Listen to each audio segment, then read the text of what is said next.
반짝이는 눈빛 눈이 부셔 매일 날 감싸주는 손길.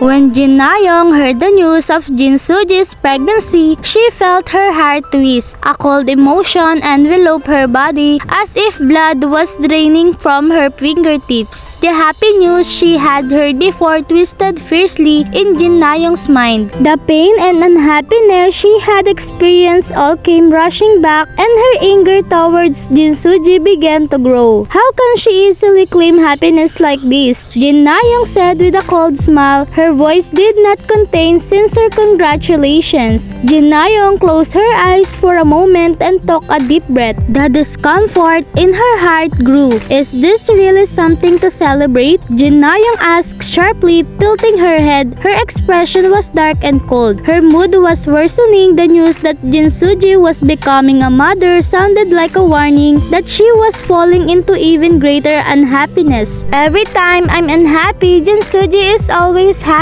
Jin Na-young muttered. Why is it that whenever I fall into unhappiness, Jin Soo Ji is doing so well, and now she's even having a child? I'm the one left behind like a fool. Jin Soo Ji seems to have everything going well for them, even after getting married. Now Na-young even heard the news of Soo Ji's becoming a parent. It felt like her happiness was making her own unhappiness even more pronounced. And now even Yoonja is like that to her. Jin Na-young suddenly looked at Jang Yoonja with an angry expression. Yoon-sung doesn't care about me, and I feel like I've been pushed out of the house. But Jin Soo Ji only cares about her own happiness, Jin Na-young said, trembling with her fingertips. Jang Yoonja coldly smiled and held Jin Na-young's hand. That's right, you don't have to say such things anymore. Jang Yoonja's eyes were filled with anger and dissatisfaction. Even if Jin Soo Ji is doing well, you will never fall behind her. You can find a better position and a better happiness than Jin Soo Ji. Jin Na-young closed her eyes and took a deep breath. She was getting more and more trapped in her delusions of victimhood. The news of Jin Soo Ji's pregnancy felt like it was pushing Jin Na-young into a deeper unhappiness. Jang Yoonja's agreement pushed Jin Na-young's emotion to an even more extreme level. Jin Na-young trembled with anger and jealousy. Can I be happy too? Jin Na-young's voice was no longer a simple question. It was filled with deep anxiety and anger. Jang Yoonja looked at Jin Na-young's face and replied, Of course, Na-young, you deserve to have a better life, so you won't be the only one living unhappily. Jin Na-young didn't say anything and slowly nodded her head, but a cold pain continued to spread in her heart. The hope that she would be happier than Jin Soo Ji was slowly fading away. The anger that had taken root in Jin Na-young's heart was no longer just simple jealousy.